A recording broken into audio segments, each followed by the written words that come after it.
Ladies and gentlemen, we welcome you live to episode number 11 of the Primetime Rundown, the Zoom interview series right here on the Eastern Observer and the Blackjack Media Networks. I'm Joey Jarzynka. We cannot thank you enough for tuning in this evening here, Monday, 6 p.m. Eastern Time. And folks, in case you have no idea who I'm speaking with, that is former Jacksonville Jaguar, Houston Texan, and Tampa Bay Buccaneer wide receiver Cecil Shorts III. Well, Cecil, I cannot thank you enough for joining me here on this Monday evening. And, like I said earlier, right off camera, it's sunny right where you are. You're inside. And I can't thank you enough for joining me, and it's 5 o'clock where you are, I think, right? Yeah, right, 5 o'clock. Yeah, it's 5 o'clock Central Time, man. Hey, no problem, man. I appreciate you reaching out, and this should be a lot of fun. Yeah, it's gonna be tons of fun, and the best part is that you're also a radio personality right now for the Texans flagship station, down in Houston. So you know a little bit of how this works and everything, which is great. So we're not going into this blind. It's good stuff. So for those that do not know, former Jacksonville Jaguar, Houston Texan, and Tampa Bay Buccaneer, as I just did mention before, Cecil Shorts is joining me here, episode number 11. A few years back, the 2011 NFL draft, he was drafted in round 4, pick number 114 overall by the Jacksonville Jaguars. Really, really good stuff. I was actually at the draft for all 7 rounds that year, so I did hear your name. Yep, because it's out in or at the time. At Radio City. Yeah. So it was a good time. And I do remember, I got to look back on a few videos that I took. I should have pulled that up for this interview, but that's all right. But a lot of good stuff that we're going to be speaking about today. Finally getting to know who Cecil Shorts is, off the field, on the field, and now, as we said, as a radio personality. So let's get things started. Cecil, you ready to go? Let's do it, brother. Let's do it, man. All right. So now you're a kid, and you grew up in the suburbs of Cleveland, Ohio. Collinwood High School was where you went to, and you played football there. Obviously, that's how you got things started. And the best part that people probably don't know is that you were coached by your father, Cecil Jr. Yeah. And the thing that I want to know is that when you move up the ranks and you have someone like your father coaching you, and you go to a brand new system, or you have somebody else that is not, your biological father speaking to you, or, your blood relative speaking to you, or telling you or coaching you. Mm-hmm. How was that for you being coached by your dad? It was, if I can be honest, it was very rough early on. So my dad was my coach my entire life. So my entire life to keep me out of trouble. The neighborhood we grew up in wasn't very kind, to say it in a nice way. Yeah. To keep us out of trouble. And I'm the oldest of 6 siblings. We did sports year round, and we did our schoolwork, which my mom was heavy on, and he took us to church every Sunday. So that was his way to keep us out of trouble. So basketball season, played basketball, football, track, and baseball. So that was his mindset of keeping us out of trouble. And then that's what we did year round. So he was my coach since I picked up anything, right? He taught me how to play everything I played. Yeah. He was the first guy that ever, taught me anything. So early on, I didn't know how to take criticism well. And the older I get, especially in my teenage years, it became a little rough, because I'm like, why are you always picking on me? Why are you always giving me this grief? Why is this going on? And then it didn't click until like my 11th grade year, like, he is on my side. He's not an enemy of mine. He wants the best for me. Mm-hmm. So for me, it took a long time to get to that point. Like, listen, this dude, he loves you. He cares about you. He wants the best for you.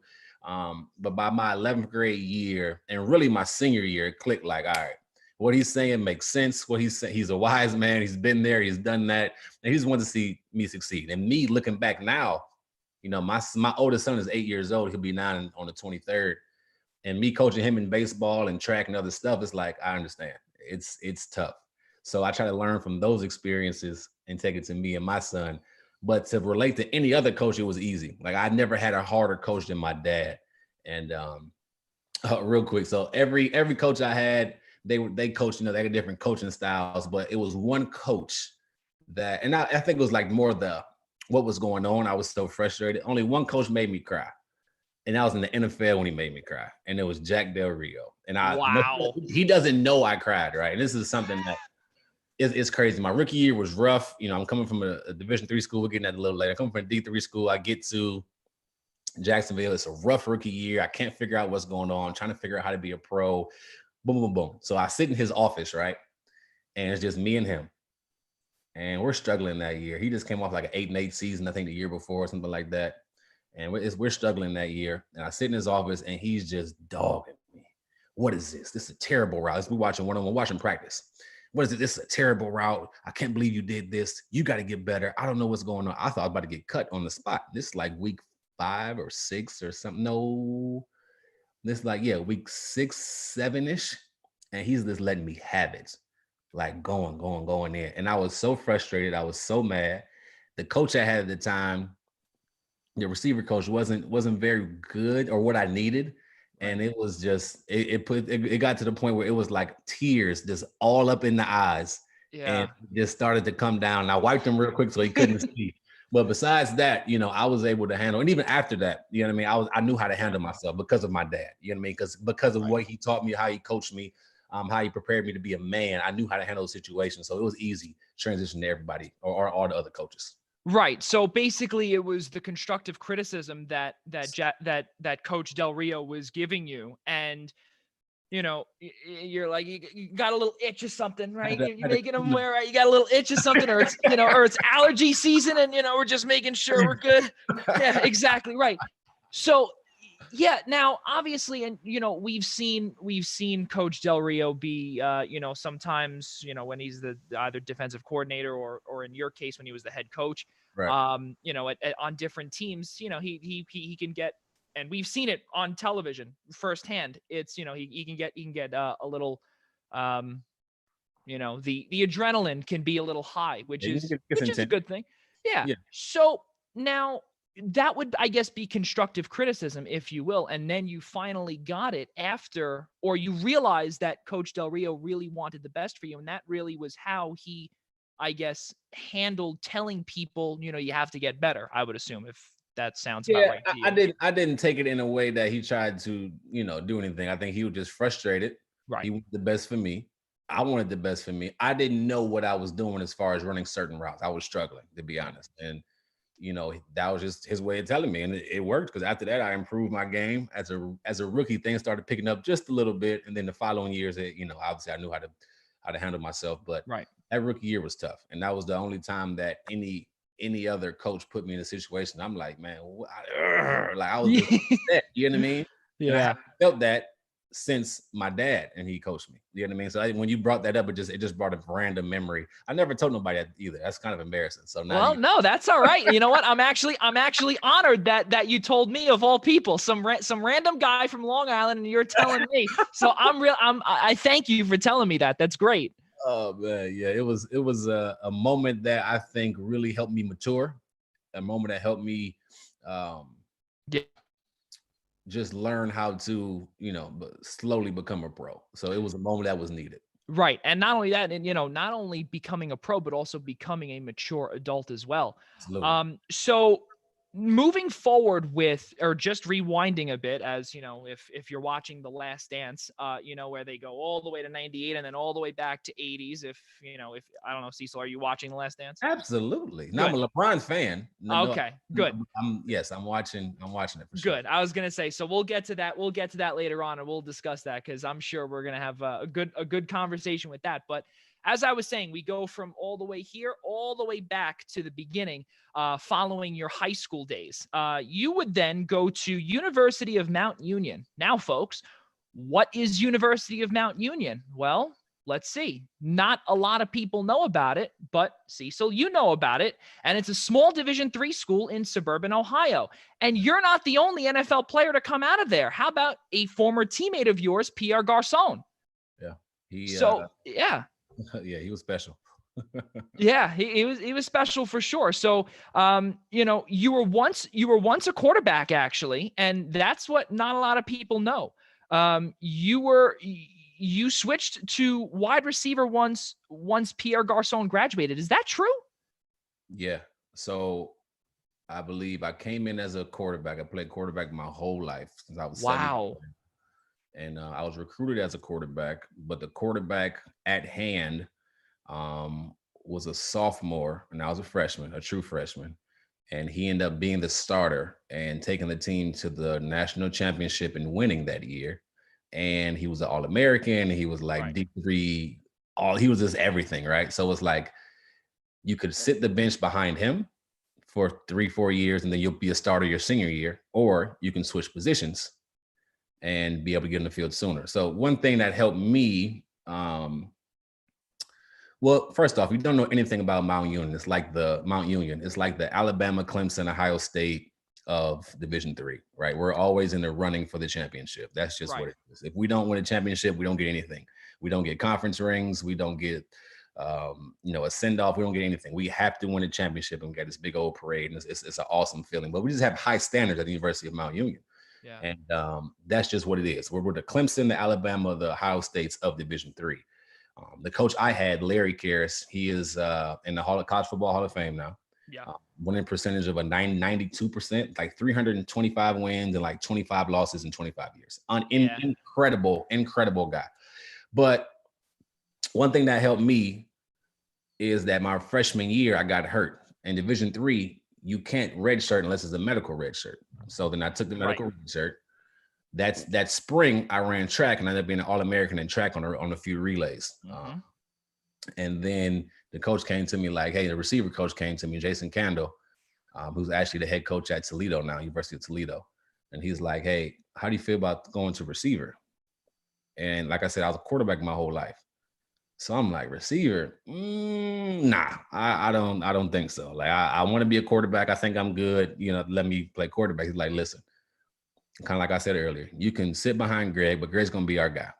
He's our guy. He's going to be, you can sit behind him for 2-3 years and then you have a year to play unless he gets hurt or something, or you can switch to receiver. You redshirt a year. So you got 4 years and then you'll be able to play. So I'm like, okay, long story short, I didn't like it, but I ended up switching to receiver. So my redshirt freshman year, I was a number 6 receiver on the depth chart. It was 5 seniors in front of me. Wow. Pierre being one of them. And then I was me and a guy named Vince Petrozello was the only underclassman on the varsity depth chart. So at Division III, there's varsity and JV at Mount Union. So a class comes in, it's about 100 freshmen coming in, 100 plus freshmen coming in. So you really got to prove yourself. It's like 3 or 4 JV teams, and we play prep schools and JUCOs and other D3s and stuff like that. Right. So I was number 6 on the depth chart, and I didn't know how to play receiver. I struggled just learning how to get off releases. I knew where I needed to be because I was a quarterback. All right. So it helped me. I knew where I needed to be. It was just getting there efficiently. Yeah. Right. I had to figure out how to do. Yeah. You know what? Over time, that year of just training, watching, listening to Coach Candle, and watching Pierre in that sense, and then him getting drafted 6th round to the Colts, it kind of just opened my eyes for the rest of my career, redshirt sophomore year and on. Wow, that's honestly that's crazy. And just so now I'm going to ask you this. So because obviously you said that you were struggling a little bit. Now, when you switched from quarterback to wide receiver and you said obviously you had a tough time with it. You couldn't do a few things there. The preparation for, let's say, a game or for practice or whatever, you have to, and we'll use a Last Dance reference as the question.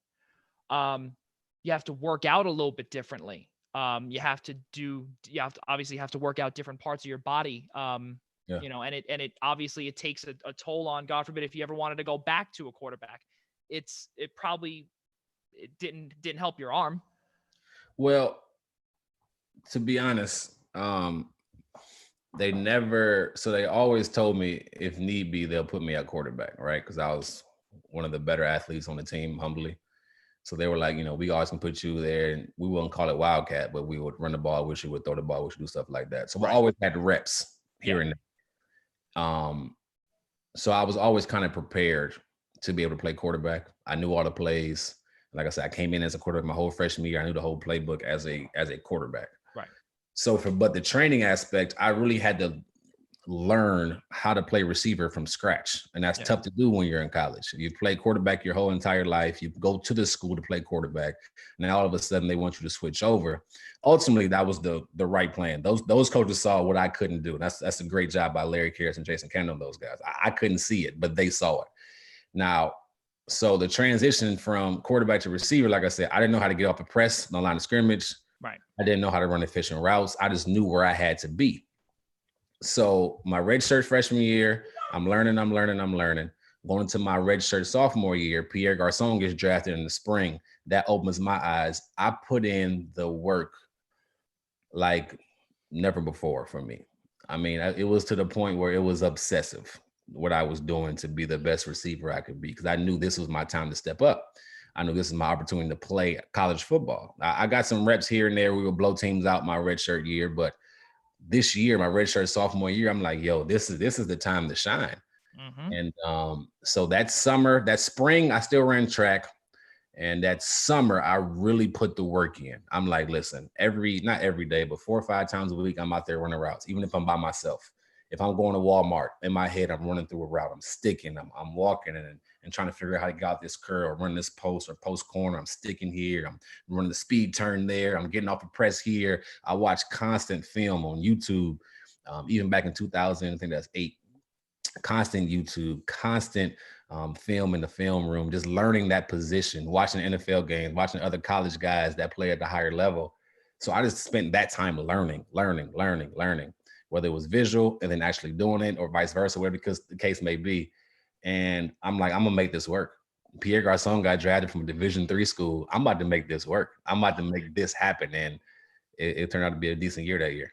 Yeah, and not only that, but it also turned out to be where you were drafted. And, obviously, spoiler alert, we haven't gone through, the rest of, chronological order for your time at Mount Union, but you put in the work and, nothing is handed to you. You have to work for it, and you have to get to the next level by putting in the blood. You have to go through the blood, sweat, and tears in order to get to where you want to go. And look, you got to where you wanted to go, but, not without obviously some obstacles that you had to hop over. So you were in 2010.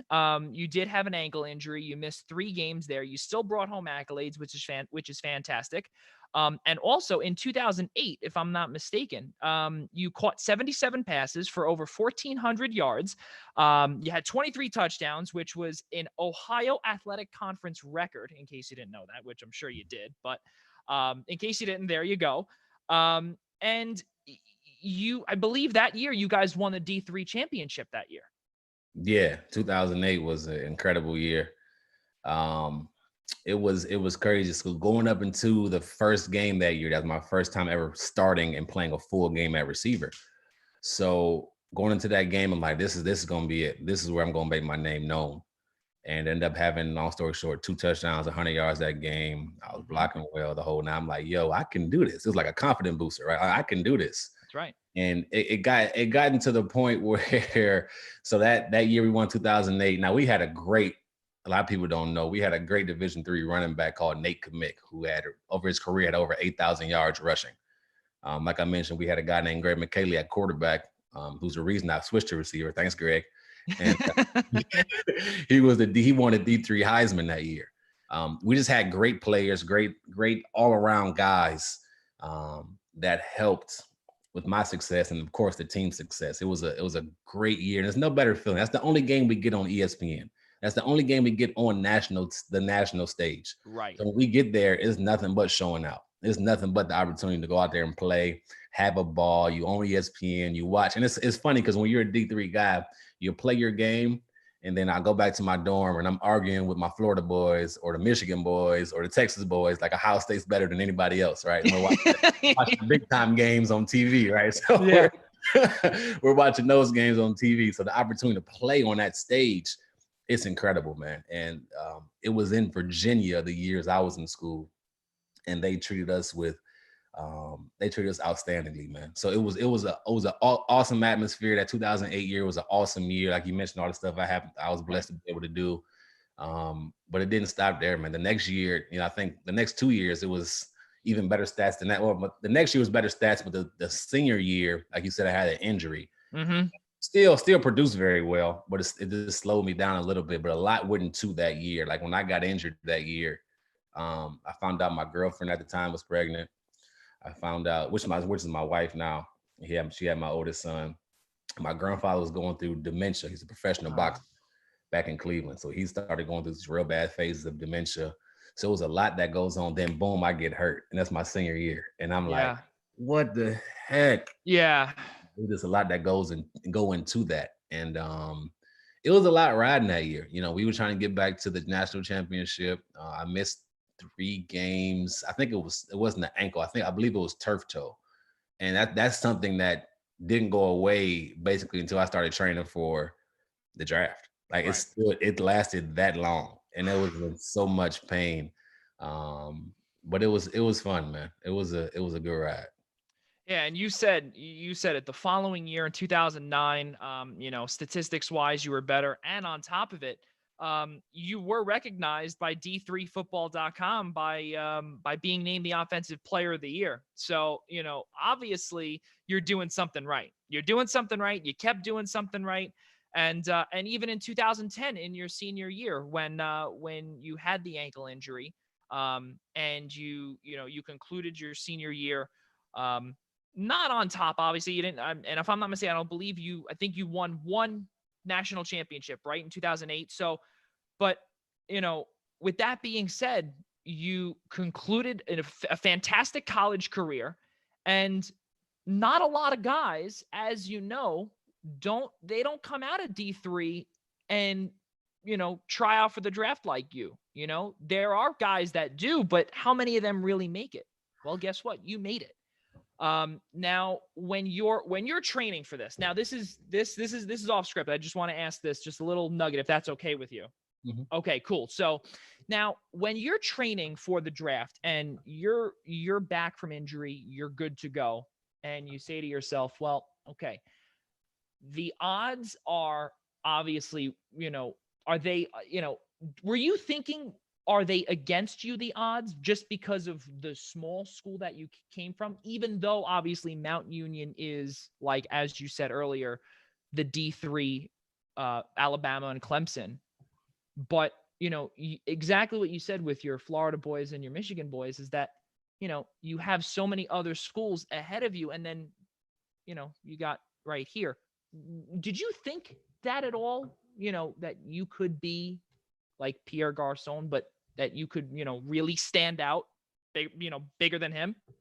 That was the goal. Like when Pierre got drafted, I knew I had 3 years to shine, and my goal was to beat every record Pierre had, was to do everything better than Pierre, was to be the new Pierre. Like that he was like I looked up to him. He was like big bro. I'm like, I got to beat everything that he did. I got to make them forget about him. That was my goal.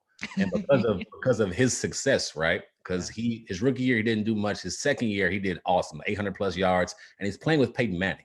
Mm-hmm. And then within that time, between his second and third year, they went to the Super Bowl, and he's making plays in the playoffs. He's doing really well. And again, he's making plays with the Colts and Peyton Manning. If you know anything about the NFL was a copycat league, right? So if one guy's doing well from this school, well, let's go back and see who else is doing well at this school. Right. Yeah. And I told you what my mindset was. Listen, I'm trying to beat everything that he did. I'm trying to do everything better. And I happened to be doing really well, but I started getting noticed because of Pierre. Like that's just what it was. Because of his success, I started getting noticed. So when it was my senior year, agents calling me every day, teams coming up to the school every day, or a lot, I shouldn't say every day, but a lot. For a D3 school, it's like, whoa. And word spreads fast, but it's like, whoa, like this is really about to happen. It had to be at least 5 agents calling me a week. So I literally was like, hey, Dad, what should I do? I don't know how they get my number. Like, what should I do? So what he did was I gave anybody that called me or Facebook me or whatever, MySpace. You're showing your age there, buddy. I would be like, all right, hey, I'm focused on school and ball. You go talk to my dad. So my dad met with about 50 agents, and then he dwindled it down to 3. And then I met with the 3 and decided from there. But during that time, my mindset was beat Pierre in everything. I'm competing with him. He doesn't even know I'm competing with him, right? I'm just like, yo, I got to be the best I can be. I got to be better than him. And in my mind, it's like, yeah, I got to prove it, right? And then that's the number one question you get when you're training, when you're getting drafted, when you're talking to teams. Why should I draft a D3 guy? Why? What makes you different than the bench player at Ohio State? What makes you different than the star at USC? What makes you different? Why should I go out on the limb and what's different about you and draft you? So that was the number one question. So yes, I had to think that I was good enough. I had to have that mindset, like I gotta grind, I gotta prove the people that believed in me right. And if you don't believe me, okay, forget about you. So I had to answer that question the whole time because it's a stigma. Or small school guys is just tougher. And for me, to be honest, it was a battle because it was times where, for example, at the combine, like I mentioned, and after your game is over, we watched the big time games on TV, right? In 2011, I think the Heisman Trophy winner was Cam Newton at the time. Yes. So at the combine, I see Cam and I'm like, yo, that's Cam Newton. I'm acting like a fan. I'm like AJ McCarron. Me and AJ McCarron had a whole 30-minute conversation while we're waiting for something at the combine. It's just like, I got to get out of this fan mode. Right. And understand, listen, you're here for a reason. You're here because you can play ball. Let's get in this mind that you belong, right? Don't get into the hype where people are questioning this and questioning that. And it's so easy at that level to start questioning yourself. It's so easy to start doubting yourself. And I dealt with that in my career, but it's so easy to fall into that trap that it doesn't matter. You're there. And if you get the opportunity, take advantage of it and make the most of it. Yeah, and that's and you hit the nail right on the head, because you could be looking at Cam Newton and you could be saying, "Oh my God, that's you're starstruck," and you realize, well, guess what? If I perform well, I could be at the same level as Cam, because we're all human. We're all human beings, and if you put your mind to it, you can 100% you can excel and you can be in the NFL. And again, spoiler alert, that's where you went. You got there. Drafted in the 4th round, pick number 114 in the 2011 NFL draft by Jacksonville. So, reality, Cecil, reality. Not the most successful, but you're there. Mm-hmm. The question now is that because you came from a D3 school that had a lot of success, and you come into the NFL where, Jacksonville at the time, they had, I think, I don't know, did you play with MJD, Maurice Jones-Drew, at the time? Yeah, okay, so you did, right. So right at that point on the downslope of his career and everything, I think the first year you guys went 2-14. So, and, obviously, listen, I don't want you to punch the screen or punch me or anything like that just for saying that. Yeah, right, exactly. Or just punch me for saying that. But in all seriousness, though, the transition from tons of success to just 2 wins and 14 losses, how did you handle that in the first year? Listen, Jay, I was spoiled. Mount Union ruined my whole perspective on real life. Right. Yeah. Like, we literally, like, in my 5 years there, I lost 3 games, and that was national championships. Like, I was like 56 and 3, something like that. So my 4 years playing, I'm terrible at math. My 4 years actually play 15 games a year. What's 15 times 4? So what's that? Yeah, 60. Yeah, 60. Right. So I was 57 and 3 in my 4 years of actually playing. So I knew nothing but success. We won our conference every single year. We went to national championship every single year. That was the expectation, to win the national title. Right. And when you experience that and you go through that and everybody's on the same page and everybody's team first and everybody's on the same, have the same goals from top down, and then go to an organization where I think the couple years before they were like in between 7-9, 9-7, 8-8. Yep. They were always kind of in the hunt for the playoffs, maybe went to a couple rounds before, whatever the case may be. But they'd run into Peyton Manning, They run into Peyton Manning, they run into the Steelers, whatever the case may be. Right. So when I get there and we go 2-14, I'm like, what the heck? Like, I don't know how to, I'm like, I'm not used to losing. Like this is not it. Like this is something. So it was eye-opening. It was like, and then seeing the different, I guess I was naive, but seeing the different players and how they responded and how some guys just didn't care. I'm getting paid, whatever, and how some guys really cared. And just seeing how that year I experienced the coaching staff firing. And it's funny. In my 4 years in Jacksonville, I had 3 head coaches, 3 offensive coordinators, 2 GMs, and 2 owners. Right. Yes. Owners. So like it's tough to win when there's so much transition going on. And it's tough to win over the coaches and have the coaches believe in you as well, because they have their own ideas and own thoughts, and it switches with every coach. So it's like, oh my gosh, like how can you win like this? So it was definitely a transition that I had to adjust to. That was frustrating, but it definitely helped me in the long run.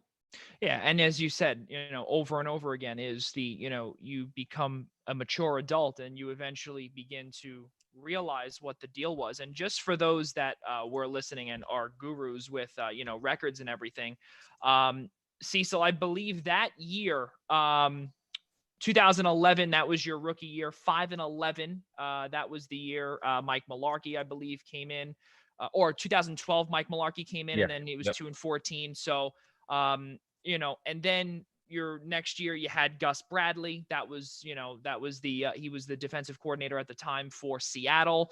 And then 4-12 again. So, we know how the story is, and, I don't want you to have to relive that, but let's look at something a little more positive. Now you have, and we've heard this for a long time, after you left Jacksonville, when you went to Houston, you went to Tampa, that there would be a possibility where Jacksonville could potentially move across the pond to London, and where, and I see your facial expression with that. You played in London, and just the thought of that, I won't go there yet, or possibly not at all, but how was the experience playing in London? Around different types of fans. That's really what I want to know, because again, in the midst of all the negativity, there's got to be some positives coming out of Jacksonville. We were treated like rock stars in London. It was amazing. The treatment and the fans and the love for us out there. And now they're kind of like the home team in Jacksonville. Like that's what the owner had his idea. Like Shad Khan at that time, he wanted us to do that, and it evolved to that. But like my rookie year, my first year we went over there, we had like a 10,000 people pep rally for the, I don't know how many games we won at that time, but there was 10,000 people out there going crazy because we were there for the pep rally. I'm on stage, Mercedes Lewis is on stage, and then maybe MJD is on stage, and we're talking, and they're, yeah, woo! And I'm like, this is cool. Like everywhere we went in the city. So everywhere we went in the city, they treated us like, we were like the Michael Jordan Chicago Bulls. Like we were, Jerry Rice and the 49ers or something. It was special. And for a city to embrace us like that, treat us with the utmost respect and hospitality, it was amazing. And even so my first year, we got pounded on by the 49ers. And the second year, we got pounded on by the Dallas Cowboys. But they still cheered for us. And now let me talk to you about Wembley Stadium is amazing. Like it's historic. Yeah. It's somewhere that I'm like, wow, like we're really in Wembley. And it felt like I've been to the playoffs once. I've never been in a Super Bowl, but if I had to imagine, it was similar to that. It was definitely a playoff atmosphere. But I mean, it was extremely loud. And the funny thing is, because soccer is the main sport over the pond. Right.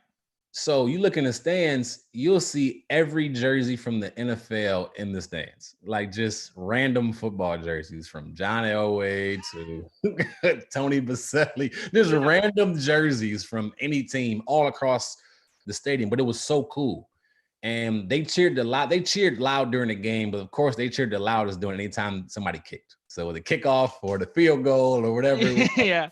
Woo! Like they was going crazy, but they showed nothing but love. They were nothing but positive, and that experience is something I have for a lifetime. I was actually blessed to be on the side of the building. So side of Wembley Stadium. When you pull up to the stadium, outside of it is this huge platform. You know, it's just a bunch of windows and everything, and they had my picture on the side of it. And I'm like, oh, that's so cool. Yeah. Me and Anquan Bow, somebody like that. But it was the experience of a lifetime, man. It was amazing both times we went over there, and that's something I'll never forget. So now I will ask this question. And because of everything that we've heard with, with Jacksonville having the AFC championship year just a few years ago with Yeah. Blake Bortles, and then all of a sudden, then they just went downhill after that. And now, trading Nick Foles, now Gardner Minshew is the, is the leader, or, at the helm now. Yeah. Now for some of these guys, the possibility of potentially playing as a home team in London, we've heard at times, right? And I see, right, like I said, I see your face there. What would be your thoughts of that? Playing 8 home games, I guess at Wembley. No offense to all the UK fans, but it just doesn't make sense for if you're a player in Jacksonville. Like to me, it's stupid. All my family and friends are in the United States of America. I had to move my family to the UK and live there for, I don't know, the length of the football season. So it's training camp is when, no, forget that. April is when the normal OTAs and stuff starts. So from April till, so you make the Super Bowl February. Like and then the travel going back and forth, right? The unknowns. If you have kids, you got to put them in school. It's just too many unknowns. And for opposing teams to go travel out there, I think that's just too much. It gets old, and the amount of prep it takes to go to UK to go overseas, it starts like the previous season. It's not something that just happens, it's like these are professionals, and they start the previous season to prepare to send everything, and you gotta get passports and you gotta get clearances, and there's so much that goes into it. I just don't think it's smart, and I think it's disrespectful to the Jacksonville community. Jacksonville community loves their Jaguars. Now, to be fair, it's more of a college town, more Florida Gators, Florida State. That's just what it is in Florida. But still, it's a smack in the face to the people in Duval that really love their Jaguars. And for me, I wouldn't want that at all. Like I'll probably seriously ask for like, hey, this trade me, or release me or something. I wouldn't want to put my family through that or something. That's just too much that goes into it. Maybe if I was single, it'd be different. But to play over there from, I don't know how long. Say it's April to January. That's just too much, man, and it's too much change. Right. Yeah. And I guess, the goal is taking the NFL international to make it, the bigger and better. And then Shad Khan does own a soccer team out there. Yes. So it makes sense for him, business wise. But speaking from a player perspective, a former player, a husband with kids, with family, friends, a father, it's too much that goes into it. So I think it's not a good idea to even think about that. You know what I mean? Yeah. If you want to move out the city, but give Duval a chance to really embrace that team. Or how about this? If you win some football games, maybe people will come out and watch the games. Or if you actually stop firing your coach or stop getting rid of your quarterbacks or making dumb decisions, you can put together some quality seasons and really have be stable, and then more people will come to the games. You ain't got to worry about moving, right? But what do I know? It's the truth. Yeah. Yeah. No, and you think about it, so now, now that you say that, and that's the last thing with that, but you think about it, and I'm sure, Cecil, you remember when I believe it was Kansas City and New England played, right? And Kansas City, I believe it was their helmets or their some of their gear, right? It landed in New Jersey, and they had to drive it up to New England. So I think about that as I'm asking you the question, right? And all right, and again, I see you shaking your head. It's fantastic, because now, what if that happened?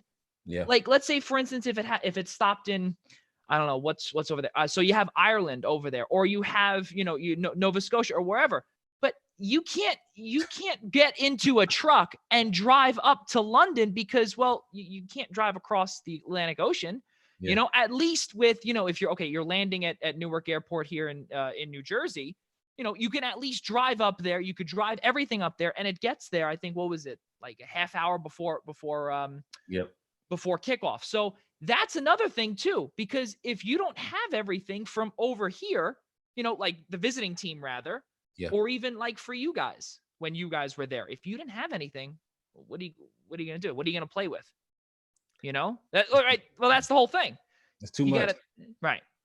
So yeah. So now back to the time in the NFL. Enough with Jacksonville. Let's move on to now where you're located now in Houston. So Houston, you were there, I believe, for two seasons, I believe, or three in that range. 2. I think it was 2. Yeah, I think it was right. So you got to play with someone who's no longer on that team in DeAndre Hopkins. And who is a freak of nature. Yeah. But again, you said it, you were in the playoffs once. One to forget. But your experience, though, playing in the playoffs, what was it like at NRG Stadium? Oh, man, I tell you what. So, and like, I love people in Duval. I love Jacksonville. I spent 4 years there. And I look at it like my college experience. You spend 4 years in college or 4 years in high school. You've grown to love the community, love the people there. But my time in Houston, even though it wasn't as long as Jacksonville, it was a point in time. We started off that year we made the playoffs. We were 2-5. And yet it was still 80,000 people or whatever, however many people are in NRG. It was jam-packed still. And then when we turned things around, ended up making the playoffs, unbelievable atmosphere. Like, people here love the Texans, like, to the core. And it's something I've never experienced before. And they truly, like, I have nothing but love for the Houston Texan fans. Like, they truly, truly, truly love the Texans. And it's like it's God, it's family, and it's the Texans. Like, that's how serious they take it. You know what I mean? And to have a fan base that supports you through thick and thin is something that is amazing. So even though we got, beat that day, that atmosphere was crazy. Like, it was probably the best atmosphere I've been in. Didn't last long, but the best atmosphere I've been in my entire career. I mean, I can picture it right now. I'm sitting there on the sideline. I'm getting fired up. Or I'm already fired up, excuse me. All you see is white tiles just shaking like this. Dunk, dunk, dunk, dunk, dunk, dunk. Everybody's yelling. Everybody's screaming. It's like, this is what you play ball for, to have this opportunity to play in the playoffs, to have this opportunity to be in this prime time atmosphere. And it was amazing. And I tell you what, man, NRG is always rocking though. I think it's like around 65,000 that can fill it up or whatever it is. It's always rocking, no matter what's going on. They're going to tell you how they feel, but they support you. It's still love, if that makes sense. So that time was incredible, man. That's something that's how I knew Wembley. So looking back at it, Wembley was like a playoff atmosphere because it felt similar to that. But NRG is a special place when it gets going. So now that it is, and this is actually on my notes that that was my mistake. Terrible journalism, if you will. So I do apologize to both you, Cecil, and to the viewers out there. But 2015, you had 484 yards, 2 touchdowns. You played in 11 games, and that was 15. Then just in season of the following year, 2016, you had gone to Tampa Bay following your release with Houston. So you went to Tampa Bay, and you got to play with another amazing group of guys that include Vincent Jackson. And for those that don't remember Vincent Jackson, I consider him as one of the better leaders, or from what I've seen. Do you think otherwise, or are you on the same page there? No, Vincent was when I was there, so it was Vincent and Mike Evans. Right. Stars there. And Vincent was on the end of his career. Number one is one of the toughest guys I've been around. I watched him play we played Monday night versus Carolina, and he tore his ACL in the game and finished the whole game. Tore it in the first quarter and ended up playing the whole game on it. Had some good plays, but he was at the end of his career. And I believe that was his last year playing, but he was definitely a leader. He was somebody that worked out extremely hard, somebody that came to work, was a true professional. knew how to carry himself in the locker room, outside in public. He was a guy that, I would bug and ask questions. And he's not the guy that's going to be, if he doesn't really know you, because he's been around. And he's been got things, he probably seen, hundreds of receivers come in and out. So when I got there, he wasn't very, he was cool, but he wasn't like, open arms welcoming you in. He was just, how you doing? This professional. But I was bugging him. I'm asking him questions. I'm like, hey, this and that and this. And then he like, who is this kid keep bothering me? Your fandom is starting to come out again, Cecil. Yeah, and I had a respect for him because he came from a smaller school. Mm-hmm. And when any guy, and this is my mindset, any guy that has played double-digit years or has had success in the NFL, I'm going to ask you questions because I want to be there, right? I want to get there, right? At this point in time, it was my 6th year in the league. I'm like, hey, I'm a role guy. I know my role. Come in, be professional, make plays when the opportunity comes. But I can be in this league another 4 or 5 years just off being a professional. So I'm asking questions. I'm like, what you do outside of football? Hey, what you do this? Like, how do you run this route? Or, and this, if this coverage happens, what do you think? Or I'm just watching him. How he takes care of his body. How does he come to work every day? How does he dress when he comes to work? For me, if I want to be successful, I need to emulate successful people. I need to watch successful people, right? If you look at Kobe Bryant, he wanted to be one of the best ever, and he'd say, I'm gonna try to be like Jordan. Yep. So for me, it's like I'm not necessarily trying to be exactly like you, but I want to take some things from you, take some things from you, take some things from you, take things from you, and then do it my way. But I learned so much from him in the short time I was there, and like I said, he's a true professional, and he did a great job in Tampa Bay. I believe he started off in San Diego. Is that correct? He did. That's right. Yep. And, he with Phillip Rivers for all those years. Yep. He was bigger than what I thought he was. Yeah. I knew he was tall, but he was thick. Like he was 220-ish or something. He was a solid dude, 6'4", 6'5", or whatever. I'm like, you got him on one side and Mike Evans on the other side. I'm like, golly, I don't belong here. I'm 5'11". I'm like, hey, what's going on? But it was cool, man. It was it was weird though, because going back to Houston, so I spent the 2015 season there. Going to 2016, I signed a two-year deal there. So going 2016, I ended up taking a pay cut. They were like, hey, no, go back, rewind a little more. They drafted Will Fuller in the first round, and they drafted Braxton Miller in the third round. So I called my agent like, hey, what's going on? Like, they told me I was good, boom, boom, boom. So I talked to the GM, and he was like, hey, don't worry about it. See, we just want to bring in some younger guys, boom, boom, boom, boom. You're going to make the team. Boom, boom. I'm like, okay, whatever. About 3 weeks later, my agent hits me up like, hey, man, they trying to get you to take a pay cut. And I'm like, a pay cut? I ain't making as much as all these other guys that got in the team. Why I got to take a pay cut? Like, what's going on? Yeah. So I go up there and I talk to the GM, and he's like, man, listen. He basically says, I'm going to make the team. Like, you're a mentor to these guys. At this time, I was the oldest guy in the room. I'm like 27, 28. I don't remember exactly. But I'm the oldest guy in the room. And he's like, you're doing a great job helping these guys, helping them bring them along. So I was helping Will Fuller learn the offense, helping Braxton Miller. I was the type of guy to give you all my knowledge. I'm comfortable and confident enough that I'm good enough to make the team, and I'm good enough to make plays. I'm not worried about you taking my spot.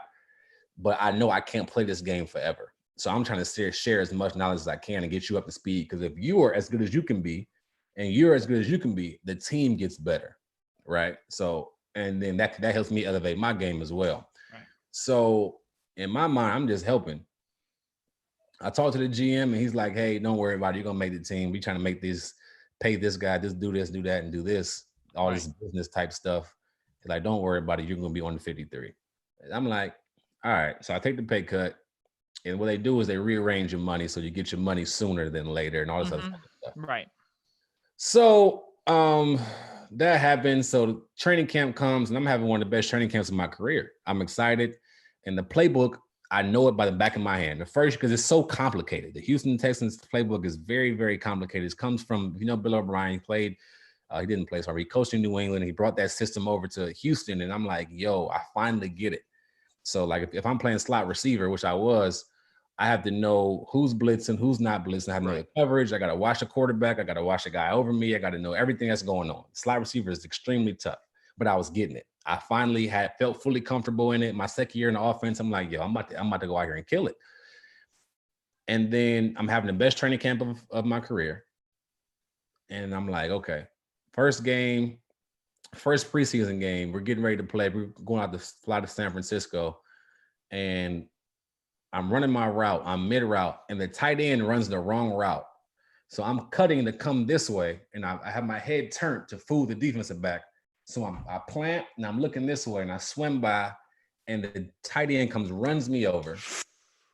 I wasn't really concussed, but they had to go through the protocol. Yeah. So I missed the first preseason game, and then I played the other games. And like I said, the best training camp I've ever had. I actually left. So when I got cut, I wasn't even in the building. All the cuts were done. And my best friend's having a wedding. I'm the best man in the wedding. So I'm in Columbus, Ohio. And I get a call the day of the wedding. So we hang out Friday night. I get a call Saturday night or Sunday morning. Like, hey, we decided to go a different direction. We're going to let you go. I'm like, what? Like, what? I'm like, y'all just told me I was good. I had a great training camp. I'm doing everything I'm supposed to do. The receiver coach, Sean Ryan, at the time, he loved me. Me and him have a great relationship. Everything was going smooth. I knew that when you're a veteran, you see things coming. So I knew, like, I'm probably not going to play that much, but you felt it in your gut, basically. I felt it in my gut, right? But I'm like, I'm not expensive. If they're going to call my number, I'm going to be ready to play. They know I'm a professional. They know I'm going to help the young guys. Right. Whatever. But I'm on the team, right? And I told my wife, I'm like, hey, I'm getting, 1 point, whatever, just to sit in the pine. I'm cool with that. I'll be ready with my numbers called. Yeah. And they're like, they're letting you go. And there was this, boom. I'm like, okay, this is the NFL business. This is the business. This is something like, it's not a guarantee. If you're blessed to get a scholarship at a Division I school, you guarantee 4 years there or something like that. This ain't no guarantee. You have to be ready to go you can do everything perfect and still be let go. So to leave that experience and then go to Tampa, who actually the head coach at the time was Dirk Cutter, who drafted me in Jacksonville. And to go there with him and for him to learn that new offense, to learn the new way they practice and how they go about things. And I had to find a new routine to do to take care of my body because I battled some soft tissue injuries and all this stuff. I'm like, it's just so much that goes into it, man. So to be around Vincent Jackson and those guys and to finally be in a place where I thought, okay, I can be here for a little bit and, just play my role and then see what happens from there. And it's funny how my career ended, not to go too far ahead, but I was finally getting some good chemistry with Jameis. I was finally making some plays and then boom, something happens, but it's all a blessing, man. I started rambling. I'm sorry. It's all a blessing. No, man, you're good. Listen, it's the truth. No, you know what? No, it's good because you know what? Now we're getting to learn who the real Cecil Shorts is. And you know what? And I'll tell you something, just by listening, it's, like I said, and I said this to you off camera, I think of football players, or even anybody. Listen, I work in the sports industry as well. And I look at some of these players, college, professional. I say to myself, they're all exactly like me and you. We're all human. So it all, everyone thinks, everyone, it's all the same, Yeah. But you know what? But going back to the pre-positive or pre-injury positives. Let's do that. With Jameis Winston. Now you're playing, as we said, you said that with Vincent Jackson, but we did not go into Mike Evans. Talk about playing alongside another beast. So I was very fortunate in my career. A lot of guys don't know I played with Justin Blackman in Jacksonville, who to me would be a top 5 receiver today easily. He was incredible. Yeah. And he battled some demons. And then I went to the Texans, and obviously everybody knows DeAndre Hopkins. He's one of the best receivers in the NFL. You can argue he is the best. Oh, yeah. He had a rating on a 99 on Madden. So. Yeah. But you can take it however you see it. Right. Yeah. Take it however you are. Right. But he was incredible.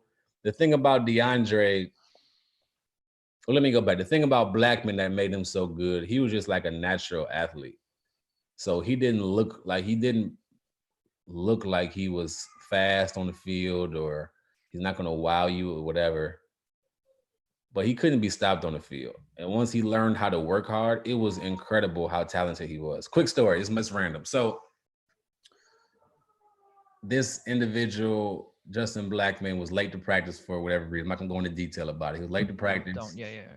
And he gets into practice and they throw him in that practice. He drops a couple balls. He's frustrated. And I think we're in red zone. So I forgot who the quarterback was at the time, but he runs an inline, he runs an in route in the back of the end zone, about 2 yards from the end zone. He just runs it, just come straight, make a left turn, and he's running the back of the end zone. And the quarterbacks are taught to throw the ball high, because if your receiver can't get it, nobody get it, right? If you're going to the front part of the end zone, they want to throw it low. But if you throw it high, it gets tipped around, interception, whatever. So if it's front of the goal line, you throw it low. Back of the end zone, you throw it high. So this particular quarterback, I can't remember who it was, Chad Henne, Blaine Gabbert.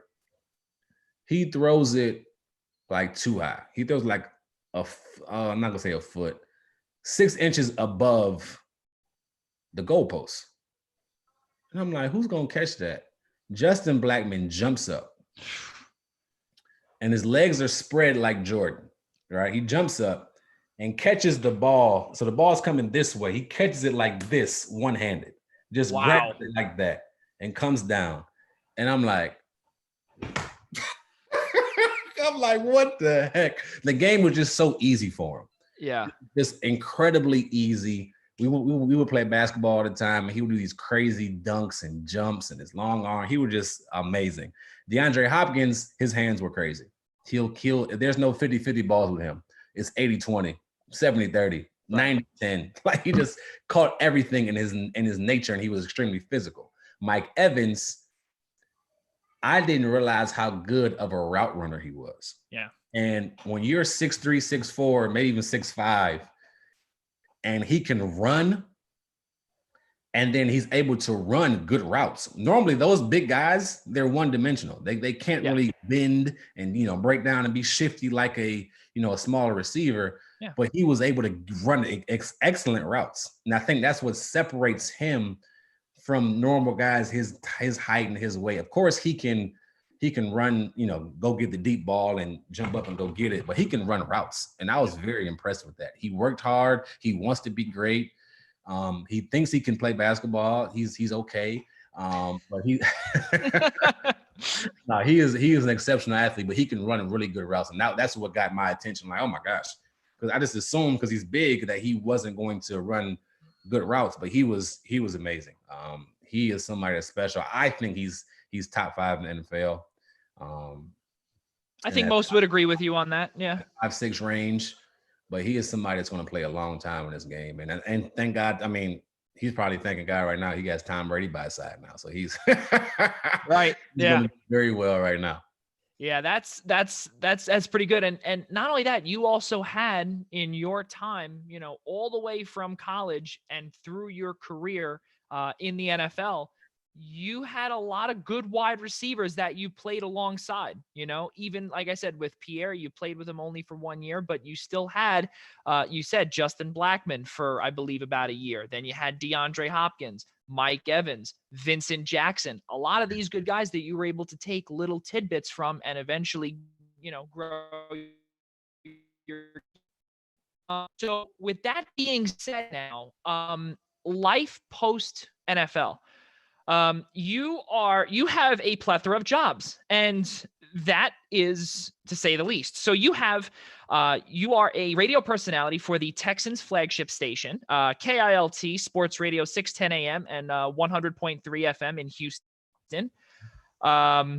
And you're also a wide receiver coach at Second Baptist School. You believe you started that in March, if that sounds about right?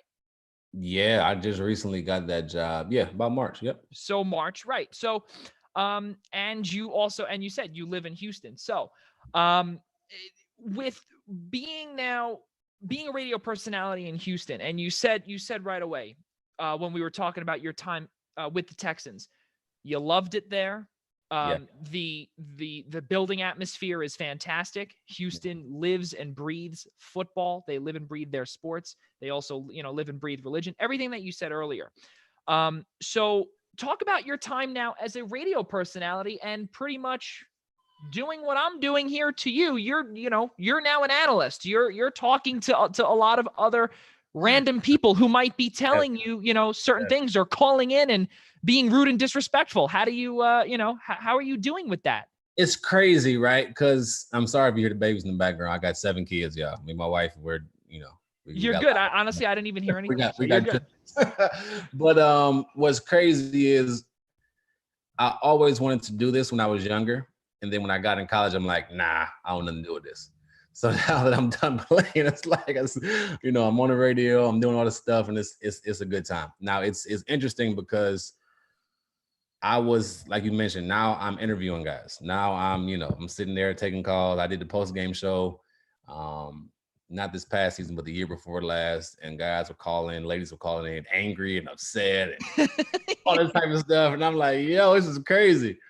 But I have to, from me being in those shoes of those players, I try to keep that in perspective and, not bash anybody. Like your job as an analyst is you have to do your job. You have to go tell they play good, they play good. They play bad, they didn't step it up. You got to say that. But it's how you say it. Oh boy. It's how you go about it. How you go about it, right? So for me, I try to be as careful as I can with that because I still know a lot of those guys. I retired in 2017, so I know a lot of. I play with those guys. They know me, and I'm an ambassador for the Texans, so I do tons of stuff with the actual Texans. I try to keep a good relationship there, but it's tough. It's not an easy job. I know the game of football, right? I know like the back of my hand. I know, I can talk football all day, analysis, plays, all that stuff. Boom, I can watch film. But to sit there and prepare for a show, I have the utmost respect for everybody. Yeah. I have the utmost respect for you, Jay. Like it's incredible the amount of work that it takes to put together a podcast or put together a post-game show, a pre-game show, to do a radio show every single day. Like it's incredible amount of work. And well, thank you. I appreciate that. Yeah. Oh, no problem. But while playing, I didn't realize, I'm like, these guys just wake up in the morning, just ask questions, just anything. It's a preparation period. Oh yeah. That happens. And you have to do your research. You have to know what you're talking about. And you have to have the confidence to go up and ask a player, maybe after a game that they just lost to, they just got pounded on, or you know what I mean? It's just crazy. So I remember doing my first interview, right? And I'm like, I forgot who I was interviewing. I'm like, yo, I never do an interview before. Like, yeah, it's the post-game show. And I'm talking to my co-host, like, yo, I never did this before. I'm thinking in my head, like, I don't know what to do. I'm like, what questions am I going to ask? And they're like, listen, they know you're a former player. Just relate to them. So, I took that advice but it's interesting being on the other side of it and seeing it differently. You know what I mean? So I try to make sure I'm not bashing the guys, but I do have to tell the truth. I try to make sure that I'm being honest and not giving away too much stuff that's in the locker room, because what happens in the locker room stays in the locker room. That's right. But at the same time, if I need to say it, or if it needs to come out, I'll make sure I set boundaries and say what I got to say. But it's been a fun ride, man. I think this is something I enjoy doing. I want to pursue it. I also love coaching, man. So my dad was a coach for 25 plus years. My uncle was a youth football coach. My grandfather, I mentioned in the beginning of the show, he's a professional boxer, and he worked at a work. He basically ran a rec center. So he was coaching all types of sports: baseball, basketball, boxing. He did it all. So it's in my blood. So it's been on my heart to do it. So, kind of my goal with that is to be an athletic director and a head coach within the next 5 to 10 years. Is, be able to coach my son like my dad coached me. You know what I mean? So I think that would be pretty cool. You know what I mean? To be able to coach him. And my dad, like I said, he was a teacher and a coach for forever at the high school level. And I don't want to move up. I don't want to do college. I don't want to do professional. Professional, way too many hours. I got a big family. College is too transient. Like you might be at, University of Cincinnati for 6 years, you're doing great. Then, say Nick Saban gets fired, then you're going to Alabama. Now you're the head coach of Alabama, so y'all do terrible. Now you're going down to UMass. It's just too much for me at this point in my life. But high school are the years for individuals, for girls and boys that are critical, ages 14 to 18. and you can really pour into those kids and be a leader and a mentor. You can do a lot of things and help them, help guide them to make, really good decisions in their life. And I watched my dad do that. I watched my dad wake up at 4:30, 5 o'clock in the morning and pick up kids, take them to school, bring them to workouts that probably wouldn't even have came to school if they didn't get picked up. You know what I mean? I watched my dad buy dinner for kids. It might have been as simple as McDonald's, dollar burger from McDonald's, but that was that kid's dinner. You know what I mean? I watched him pour into countless kids, and now I think it's my turn to be able to do that. So I'm looking forward to it. My first year coaching ball. It's going to be fun doing radio, working for the Texans as far as being ambassador. I speak at different businesses, all types of public speaking I do all the time now, which I was really nervous about. Now I'm used to it. What else I do? So I work in my local church, volunteer there, ministry work there with the youth. So it's a lot going on, man. I didn't, to be honest, and I'm rambling, but I didn't want to end my career the way it ended. I was playing with Tampa Bay December 4th, 2016. I'll never forget the day. And that's my first start with Tampa Bay. And I ran an in route this first quarter, first drive of the game. I ran a 15-yard in route, and we were in San Diego, not LA. We were in San Diego. Okay. In Qualcomm. Okay. Qualcomm. Friendly confines of Qualcomm Stadium. Oh boy. And I ran a 15-yard in route. In the pre-snap, my read of the coverage was man coverage. Yeah.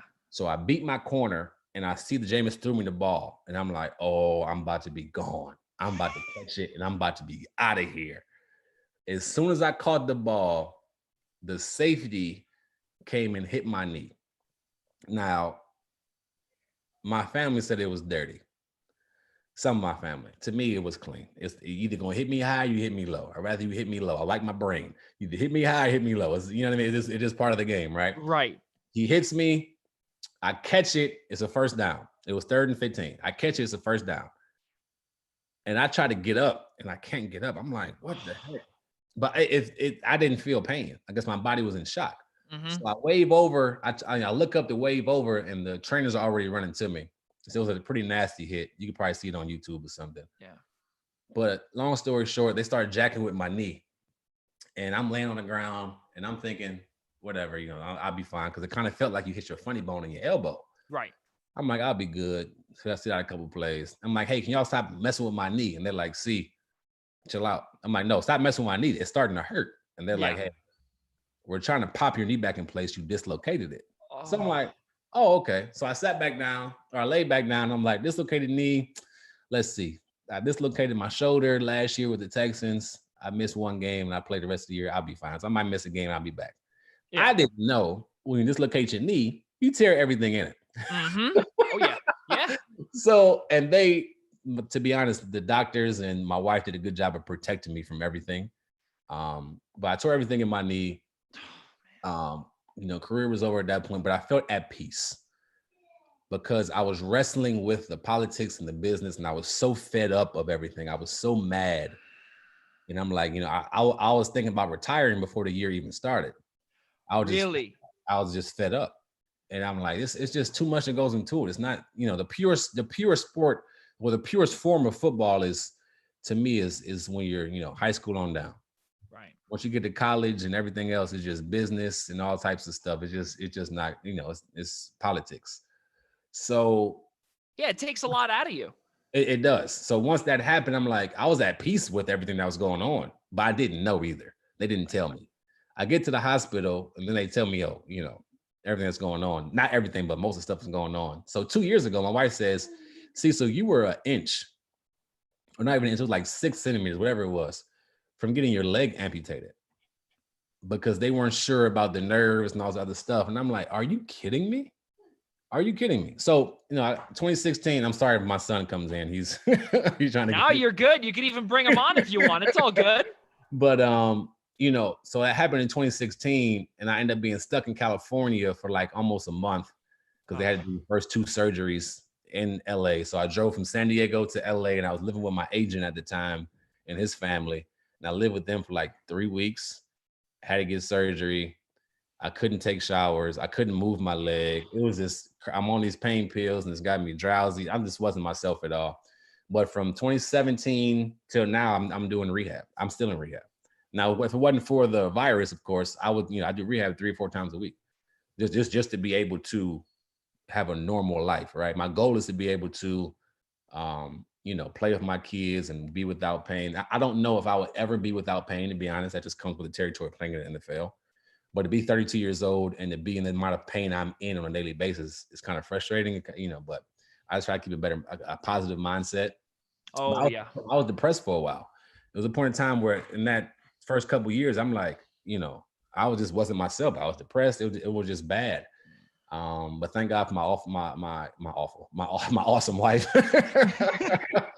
Golly. And then he didn't say that. He didn't say that. I didn't. Yeah. And they helped me get through that time, but it's tough. Like you hear all the time people say, hey, older people be like, well, I know when it's raining outside, my knee hurts and my elbow hurt. Like I really know when it's cold outside or when it's raining and stuff because my joints and stuff. Mm-hmm. It's incredible. So that journey in itself is a job. Just to stay upbeat, to stay as healthy as I can, to continue to do rehab. I can't wait to get back to rehab because it keeps me sane, keeps me working out, keeps me healthy. But yeah, man, this after football life is interesting, and it's a lot of fun. That's really unbelievable. And you know what? And like I said, I'm really glad that you're able to be with your children. And, it's similar to with those that know about, obviously, like, for instance, like Andrew Luck retiring, where it was simple. He couldn't continue the rehab. He couldn't continue to take the hits. He just could not stand the whole, the daily regimen of being an NFL player, being an NFL quarterback. And when the spotlight is on you all the time, can Andrew Luck, he has to shadow Peyton Manning or, or channel his inner Peyton Manning. They're used to winning up in Indianapolis, or, like Luke Kuechly, for instance, he retired, just last year, all of a sudden, Travis Frederick in Dallas also. So, you know what, Cecil, your story is really, it's truly remarkable because you're a family first guy. And that I find most amazing, really, because, everyone wants to continue making the living playing football, or for instance, for those that have watched Ballers years ago, you could see, like I said, you could see a lot of the parties, you could see whatever it is, but you just, you don't seem like that type of guy. You are a family man. And you're also something that I've seen on all your social media handles. You are a servant as well. Really, really amazing. So now, Cecil, I don't know if you are you still okay with a few more minutes? Absolutely. All right, cool. I'm just making sure. I know, like I said, you got your son in there, so if he wants to come on, he's more than welcome to. My wife came in and got him out. Okay, all right, no problem. So whenever, like I said, if you have to go, just wave goodbye and so now you live in Houston. Speak about the reason why you call Houston home as opposed to Tampa, Jacksonville, or even your native Ohio. Well, my wife doesn't like snow. She grew up in Cleveland too, so she didn't want no parts of going back. But no, for real, like once we came to Houston, because it's a funny story, we actually bought a home. So I signed with Houston, but we bought a home in Jacksonville. Okay. We were going to make Jacksonville home. We were there for 4 years. Like I said, it's like you've been there for 4 years. You've grown to love it. You know everything about it. We had, we figured out what schools our kids are going to and all that good stuff.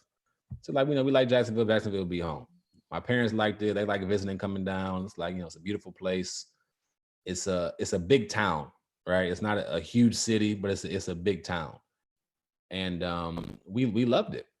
And then we come to Houston and my wife's pregnant with our third child. So we're like, I'll buy like a real small apartment right by the stadium. And just, be able to drive to work there and back. I'm not, I don't do too much anything. I'm kind of boring. But, I drive to work and I'll come home, there's something cheap. So, because we got the home back in Jacksonville. Gotcha, yeah. My wife comes down for a preseason game. And long story short, she never goes back to Jacksonville. Never. So we end up selling our home. Wow. I was kind of upset. I'm like, we just bought this thing. I'm not going to be able to sell it for whatever. Right. My wife loved Houston because it's a big city feel, right? But the culture it's culture is how do I want to put it? There's so many cultures here, so many people that look different here, but it's like a melting pot. Everybody gets along. There's so many things you can do for your family: zoos, museums, all types of parks. They had everything. The food is great. People are awesome here, and it's a lot of bang for your buck when it comes to getting land and stuff here. So Right. it was like a beautiful spot, and it was somewhere she wanted to be. She wanted to be more in it. She was comfortable in Jacksonville, but she wanted to be more of a bigger city type feel. And this was the perfect spot. We found a beautiful church home for us. We built friends here that we'll have for lifetime. So we really enjoy it here. And then at this point in time, I believe my son was starting in school, so we don't want to take him out of school and have to move him. We want to have a stable, Keep stable moving. place. Yeah. We don't want that lifestyle. So Houston ended up being a spot. We thought about home. And you never know with our kids getting out the house what may happen, but we got a lot of kids. I don't know if that will ever happen as far as kids getting out the house. But this is a place that we really enjoy. We really love. We don't have to deal with the cold weather. Like we talked about it off air before the show started. I don't miss Yeah. getting up early. I'm from Right. Cleveland, Ohio. So I don't miss getting up early, starting the car, make it warm, shoveling snow, driving 10 miles an hour on black ice. I don't miss none of that. Yeah. So the weather is a plus. The only thing is the hurricane season, but we love it here, man. And the thing about it is crazy. I didn't play that long here with the Texans, but that the owners and that organization treat me like family. They treat me like I played here for 12 years. The respect I get, they gave me a job. Like it's just incredible how they treat they treat their players or former players, and they're a top-notch organization. And I just can't thank that organization and the McNairs enough. They're amazing people, and they're a big reason why we stayed here as well. I love to hear that, man. That's really good. When you have Houston, you said it with hurricane season, Hurricane Harvey as well. That was big. It, obviously, thank God you're here. Your whole family's here. You're all safe. If you can get through that, you can get through this. I'm really, really pulling for all of this to, you'll be able to go out. You'll be able to, get ready for the fall football season for your high school guys. Yeah. But I want to go back just for a second to your job at Second Baptist School as the wide receivers coach. You said you started in March, not too long ago. Now, obviously, you haven't seen any of the players yet. Literally nobody, because it's March, and also, I'm assuming you wouldn't start, or if everything was normal, you wouldn't start till the summertime. You gotta They have spring ball in Texas. Oh, okay. Oh, right. Yes. You see, Southern that's school. They got spring ball, so we would have had practice now. so They you get would have. a certain amount of hours a week or whatever, and practices and scrimmages. So yeah, we would have been going if everything was normal. So with that being said, now with everything happening here, and obviously, with Texas slowly beginning to open up again, or a little bit faster than where I am here in New York, how are you giving out, as the wide receivers coach, some drills to work on, some in-home things to do, trying to keep their mental state and physical state, ready to go come August, when you figure everyone will be back out on the field?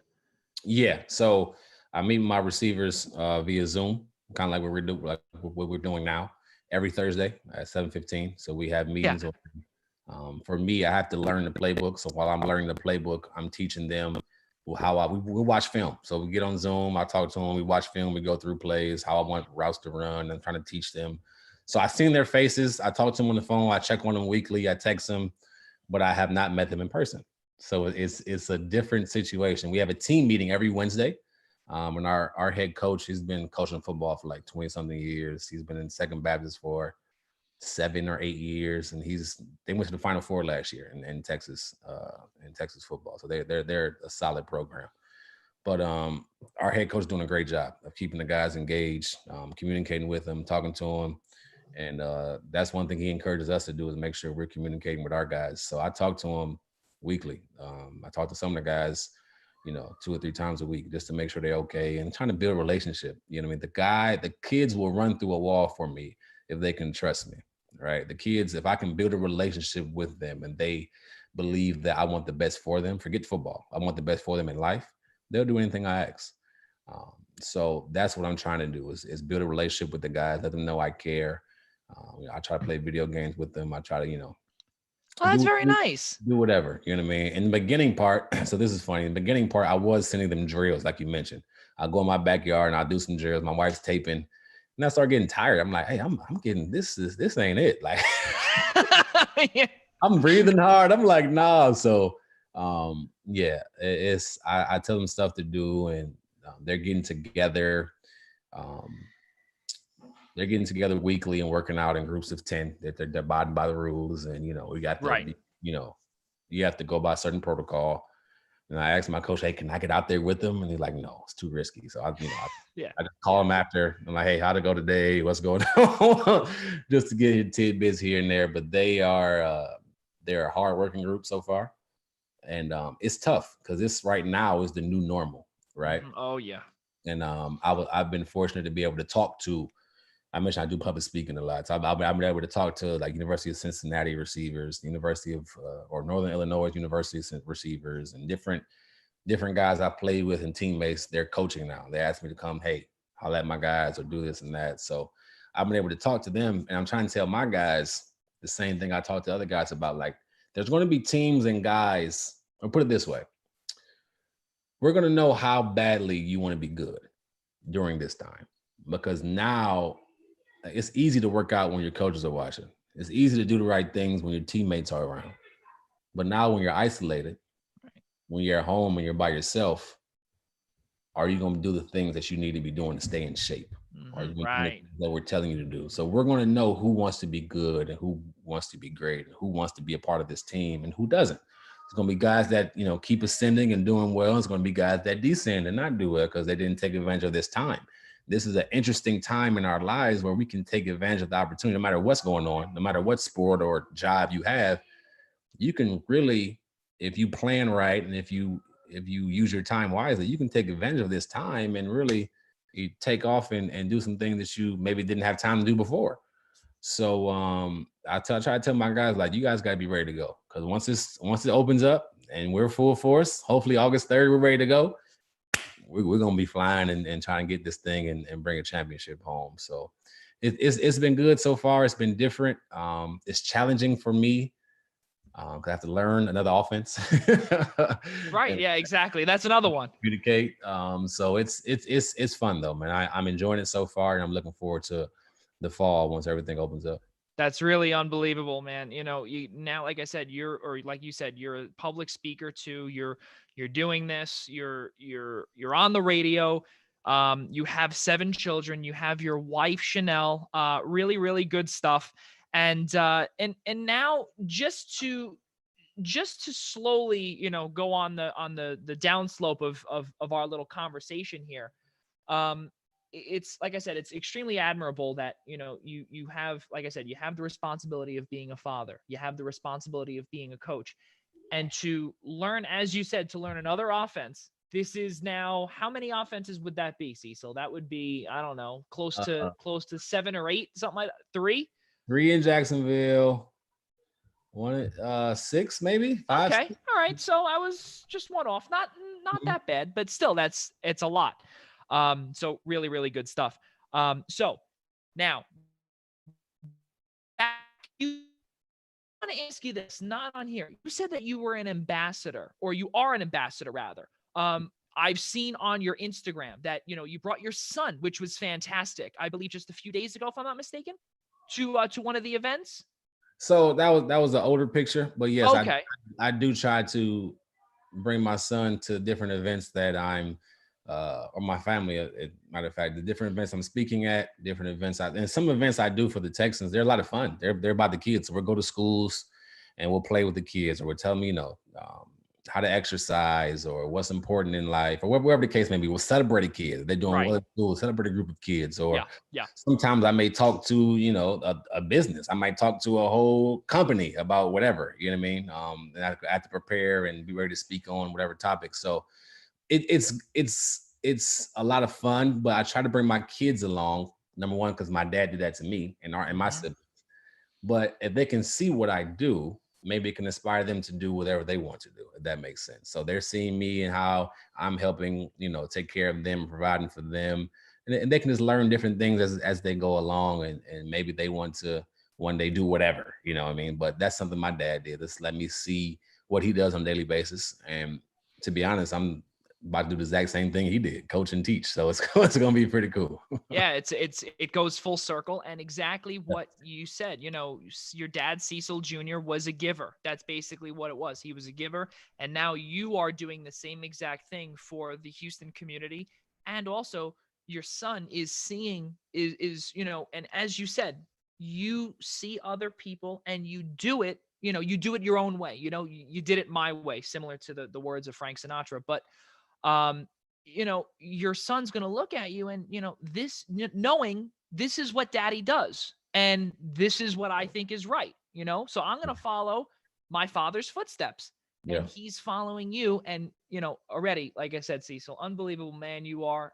This is the first time us meeting here. And really, I've grown to like you really a lot as a person because there's a lot of things. No, seriously, man. No, absolutely. Because you know what? Just by one little LinkedIn message that I sent you, you could have, you could have ignored me, but again, you said it, you're a giver.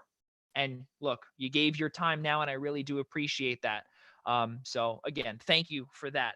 But now a little more positive laughter / fandom talk, if you will. So now we were talking about DeAndre Hopkins. He's no longer in Houston. Bill O'Brien is the head coach / general manager. We have our Chip Kelly 2.0 type thing, where in Philly. And, and I did tell you that I was an Eagles fan. God help me with that. But all right, I'm a Browns fan. I understand. Oh boy. All right. Well, all right. Well, we'll see. For years.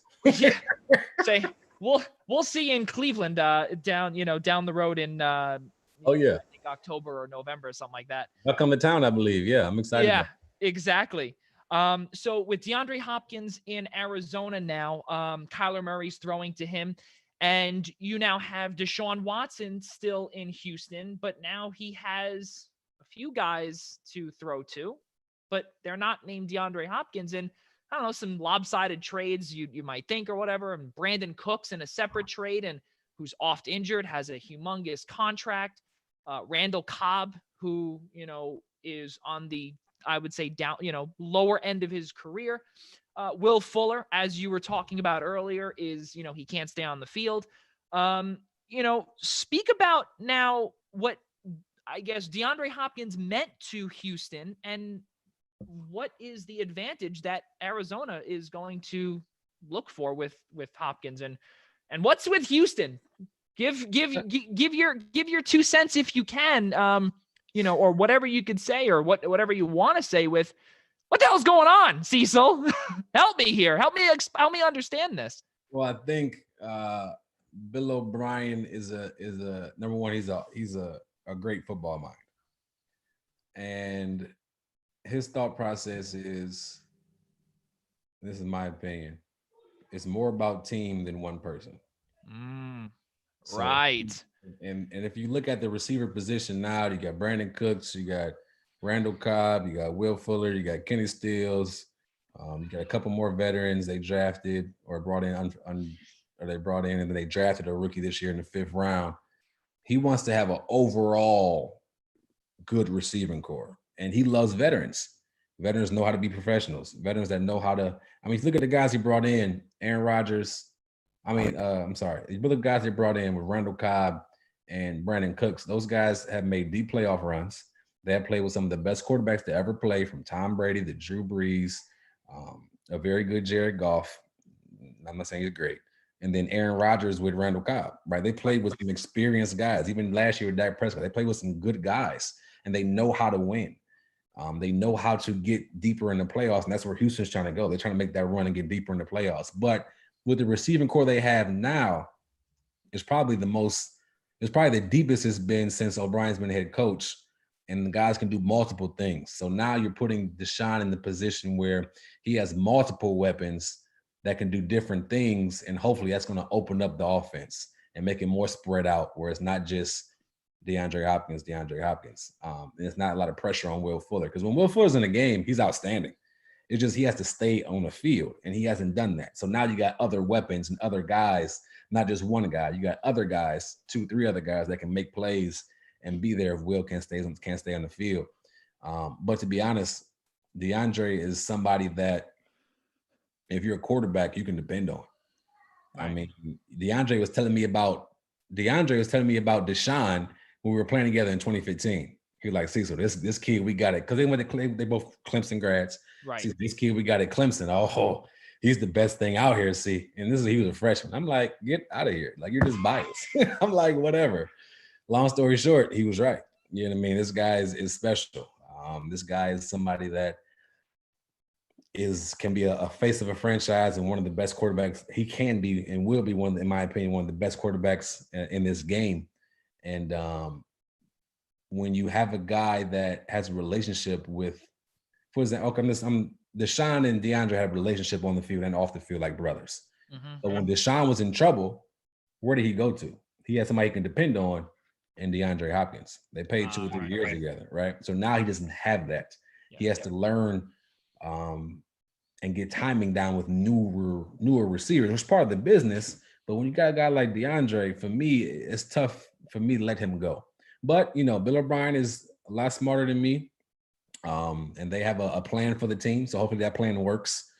But what the Arizona Cardinals are going to get is a dog. First off, he is a dog. And he is somebody that's going to make plays. Like I said, there's no throwing up the ball and it's 50-50. It's a 70-20, a 70-30, a 80-20. You know what I mean? A 60-40. He's going to make the play. He's going to bring the ball down. There's seasons of him going on with no drops, right? I mean, he has incredible hands. And the thing about DeAndre, he is so hungry to learn. So for him to go to Arizona and be under one of the greatest players to ever play or be with in Larry Fitzgerald, and those guys are so similar in so many ways. So I trained with Larry Fitzgerald in the summertime for like 3 seasons. And to watch his work ethic and how he takes care of his body and his mind and how hard he works, it was like he was working to make the team. I thought he was like an undrafted. If you watch him this work, he had a work ethic of an undrafted guy trying to make the roster. Like it was incredible how hard and how much passion and how much he put into his game. And DeAndre is a very similar receiver when it comes to how they play the game. They're not the fastest. They're both strong guys and amazing hands. So I think he is going to be there. He's going to be an awesome asset for Kyler Murray. He's going to be a guy that Kyler can depend on. And he's going to learn a lot from Larry Fitzgerald. It's going to be awesome for Arizona fans and the NFL fans, period, or DeAndre Hopkins fans, because he's going to put on the show out there. And some of the catches he puts together, it's going to be amazing. And you're going to be like, how does he do this? Like his hands literally are like 2 of mine. Like it's incredible how big his hands are. But he's a special player and a special human, and I'm excited for his new journey in Arizona. That's pretty cool. Now I'm going to ask radio Cecil Shorts now. Now, you're on the radio. Yeah. Well, listen, you're on the radio, and you know what? Obviously, you're in a much smaller market than you are here in New York, because if you tried to, let's say, if you were on with Mike Francesa, right? Or you were with, Chris Russo, Mad Dog on Sirius, right? And, you were to say something like, how you said with Bill O'Brien being a, he wants the depth, right? Yeah. Right now, how do you, and this is a question in all seriousness, is there, whenever there's criticism thrown at you saying, oh my God, you don't know what you're talking about, you're old, you're washed up, whatever the case may be, how do you deal with that on the radio? This is just a personal question that I have for you, because I need some, I'd like a little bit of a advice there, if you don't mind. This is not proper grammar. That's okay. It's not proper English. That's all right. Pierre Garcon used to say all the time, if they ain't hating, you ain't doing something right. Yeah, it's true. It's true. So and then, I listen to that, and, that at the end of the day, they're listening to you. They're talking about what you said, either they agree or disagree, and they're tuning in to listen, right? So for me, I don't, it took a while for me to learn this. I don't look at Twitter and social media and look for responses. Mm-hmm. I don't do that. You don't look in your notifications. Yeah. Don't look for gratification. I don't look for acceptance from those guys. I prepare for the show. I prepare and I watch the game, and I trust myself and I trust my research. And whatever I come off and I say, I mean, right? This is my passion. This is what I love to do. This is, I trust, and you might not agree with it, but this is what I like to do. I put the time and the research in, and I'm saying this, whether you agree with it or not. But the thing is, for me, when it comes to criticism, I don't listen to it. But somebody comes to me face to face and say, "Hey, I didn't agree with you on this." I talk to them about it. Why didn't you agree? Well, this is my opinion. This is how I feel about it. Sometimes it sways people, sometimes it doesn't. But I don't look for acceptance from those guys. I want to do my job and do it the best of my ability. I know I'm good at what I do. I don't need everybody to agree with me. And I think that's part of being a talk show host or on-air analyst or whatever you want to call it. Everybody doesn't have to agree with you. Yeah. You want them to listen to you. They don't got to agree with what you're saying, but you want them to tune in to when you're on air, if that makes sense. That is from what I've heard in school, from what I've heard at work. It's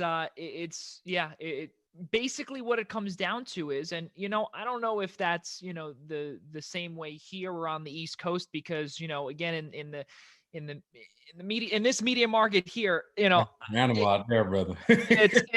I can't even imagine, and that's why, a lot of people say in the radio industry or the media industry, well, you got to go elsewhere to eventually get back here. Well, I don't know if I even want to be here, because I'd rather be where you are, where, you do your research. And if you come face to face with somebody here, no one will throw a hot dog at you, that they got off of a hot dog cart, and listen, all joking aside, that's just how it is here. But no, thank you for clarifying that, because not only for myself, but for those that are watching and, and could potentially be, either, aspiring football players, where someone says you're never going to make it, I've had someone tell me before, well, you're never going to make it into the business. Well, guess what? I went to school and I was able to do a whole bunch of games at Madison Square Garden. Yeah, it's pretty cool. That's pretty good stuff. But you know what? You have to work for it. You have to eventually get there, and you have to do that research, and you have to be confident in yourself as well. So back to the football questions, if you will. So now with Tom Brady in Tampa Bay, do you still speak to any of the guys there, like the aforementioned Mike Evans, maybe Levante David, any of them? Do you speak to any? Yeah, I said to a few of the guys. Everywhere I go, in the NFL locker room, you're really close with your position groups, guys, right? And then you're really close with whoever it might be from the same city, or whoever you decide, whoever you like-minded with. Yeah. So I definitely am close with a lot of receivers I played with around the league. And then different guys. I talk to Levante every now and then. I talk to different guys. I just check up on them, see how they're doing. I used to tease Levante because my roommate in college was from Florida. So I know all about high school football in Florida. He grew up in the Miami area, and Levante's from Miami. But I knew everything about high school football in Florida. So I used to tell him I went to Northwestern High School, which is a really popular high school in Florida. And that's where he ended up going. And I'm like, yeah, I remember you there. He's like, what? You were there? I'm like, yeah, I went there for a couple of days or for a year, and I transferred. I went to another high school in Florida. And he just looked at me like he couldn't tell if I was making it up or I was for real, because I was so confident saying it. And I knew a lot about high school, and I knew who came out at the time. So it was like, he was like, wait, for real? And so I just tease him about that sometimes. And that's fun. But yeah, I talk to a lot of the guys. I try to keep in touch, even if it's just, hey, how you doing? Not even talking ball, just checking up with the guys. I try to do, and it's tough because I try to do better at those relationships. I kind of struggle in that area. But I definitely keep in touch with a lot of guys.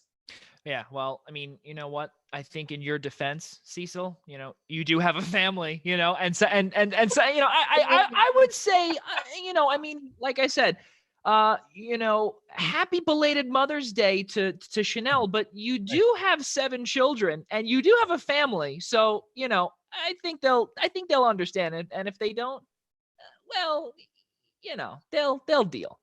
For sure. So, yeah, really, really good stuff there.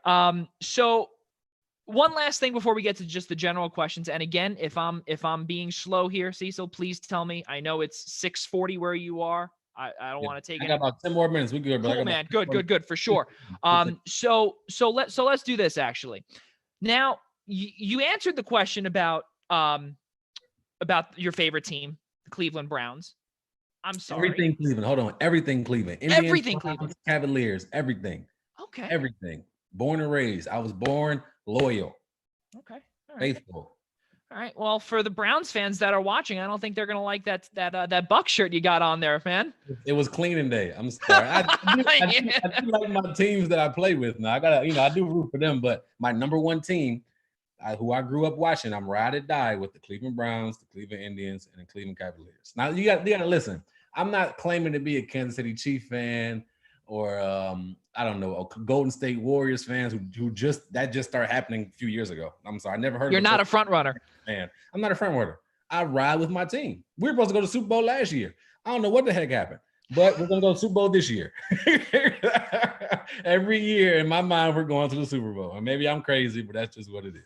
We'll see what happens with Kevin Stefanski taking over as the head coach over there. So now, and you said it earlier, Houston is always hot, and really, that's a little bit here. And I'm thinking, because we were talking about it, it was just snowing in May yesterday here out on Long Island. But I'm going to ask you this anyway. Now that summer's right around the corner, or officially right around the corner, what ice cream flavor is your favorite? You know what? So ice cream, my favorite. Oh, that's it goes back and forth between cookie dough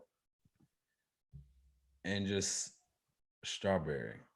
Okay. Simple guy, but cookie dough and strawberry. Every now and then I'll go cookies and cream, or I'll go strawberry shortcake or something like that. But I'm normally cookie dough or strawberry. Pretty good. Simple. Okay. Yeah, because in the last couple episodes that we've had here, we've had mint chocolate chip on another project that we're working with. I've heard mint chocolate chip. I've heard plain vanilla. So that's definitely one to mark down for the archives. Now with your family, obviously you said full family and everything. Is there any home projects or any Netflix series or any movies or games or anything that you've been looking to, play with your children that you couldn't do when you'd be coaching at Second Baptist School?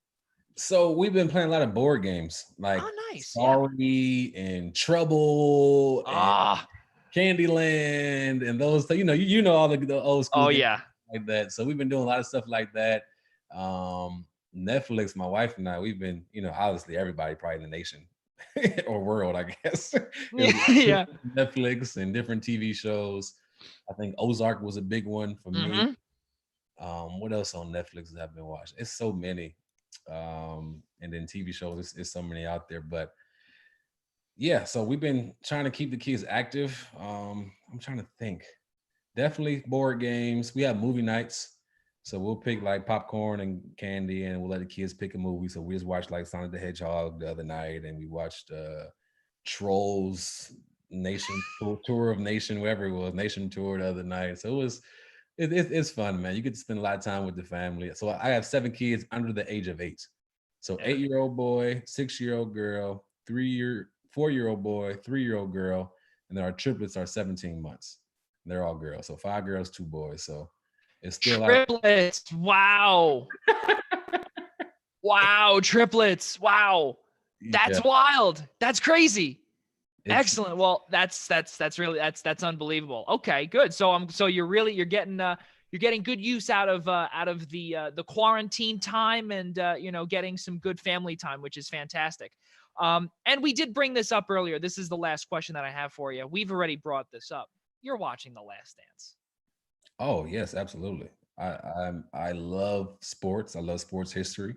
I love knowing the background, like the behind the scenes stuff that nobody knows, right? And this is giving us 100. It's 100% that, right? A lot of stuff that went on with Scottie Pippen.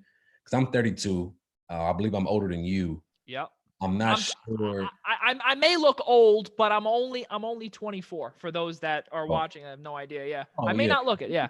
I saw a little bit of Jordan. I'm not sure if you saw any Jordan. No, no, I did not. I did not. No, I'm a So, 95 baby, so no. so a lot of stuff that goes on behind the scenes, like Scottie Pippen, um, could have had surgery at the end of the season, but waited to the season to have it because he's, contractual issues. My dad didn't even know that.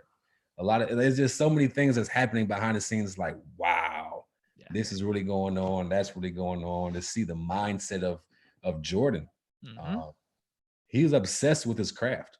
Oh yeah. And I think if you look at the greats in all the sports, whether it's, Jordan in basketball or Tom Brady in football or whoever you want to say in baseball and hockey and all other sports, the one common thing that they have is they're obsessed with their craft. They're obsessed with being the greatest. They're obsessed with doing everything they can to get an advantage over somebody else. And for Jordan to make up stories in his head and you know what, this might be random, but I'm gonna say this. I get fed up with people saying, I'm from Cleveland, so I'm a LeBron fan, obviously, right? So I get fed up with the 90s players, with Barkley and all those guys saying, oh, this generation couldn't play it back in our time. They couldn't, they weren't tough enough. They couldn't do this, they couldn't do that.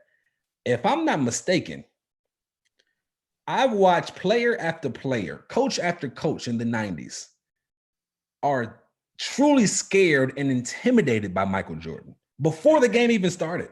Yeah. Before the game even started, they're scared and intimidated. Oh, I don't want to speak to him at a restaurant because that may, he might try to play mind tricks on me. Like, you are, bro, you were beaten before you even entered the arena. Mm-hmm. And you talking about other guys couldn't play. You couldn't play in that time. You were already defeated. You see what I'm saying? Like, you were so, and Jordan's great. Don't get me wrong. But you were so defeated. You were so intimidated in your head. Like Charles Barkley said, I'm okay with losing to Jordan. What? What are you talking about? Yeah. Why are you okay losing to anybody? Right?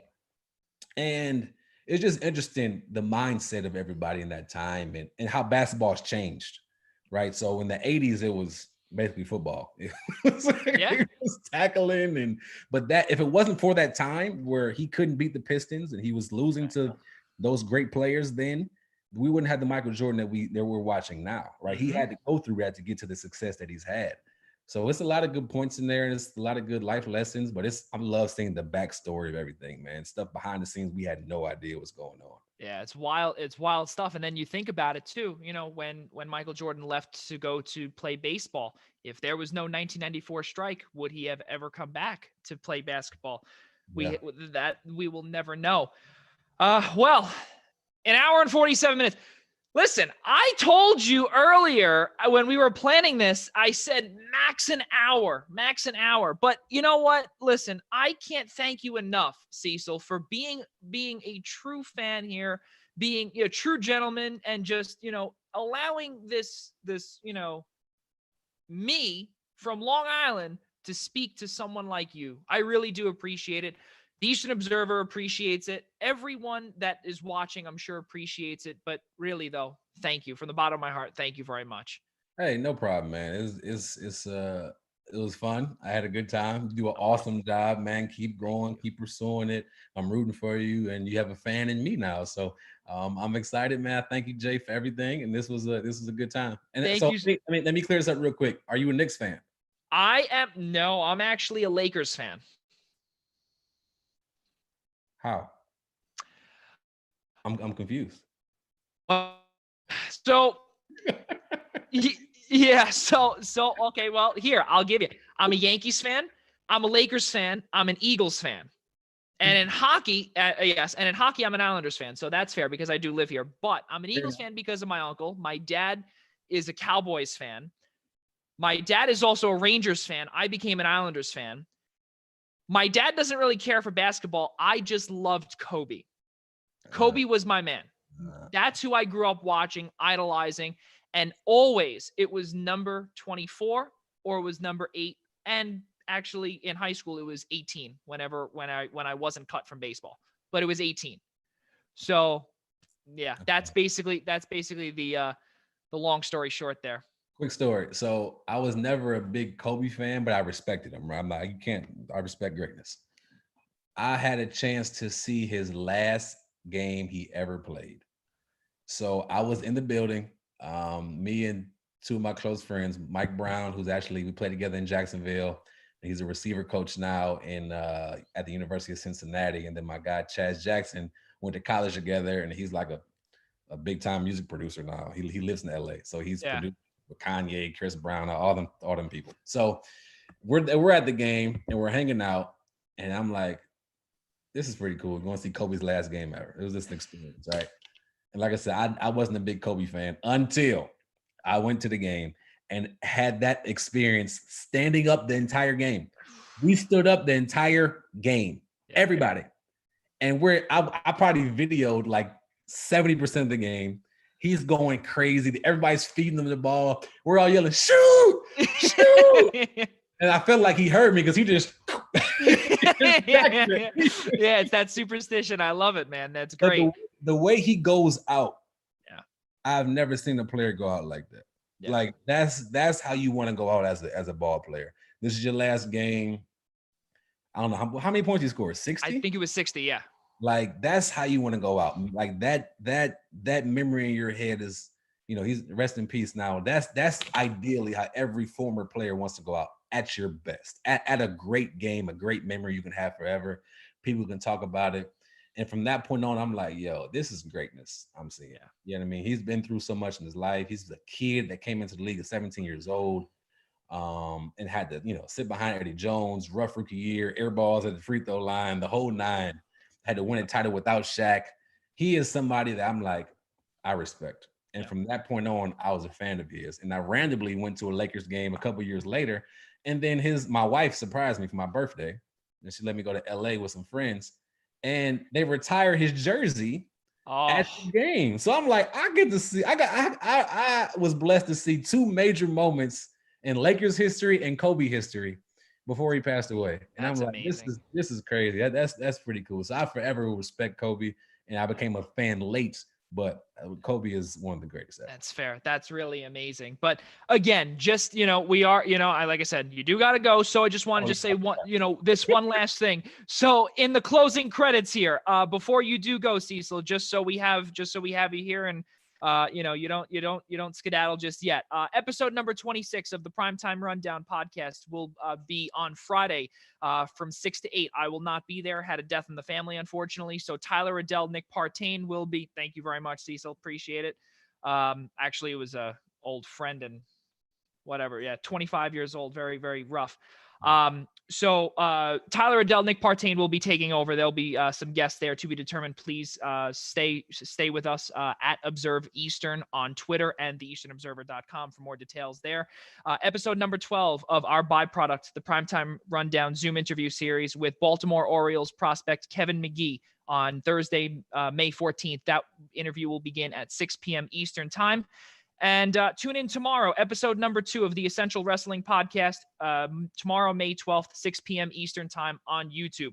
Ladies and gentlemen, for Cecil Shorts, I'm Joey Jarzynka. For all of us at the Eastern Observer and the Blackjack Media Networks, we'll see you next time.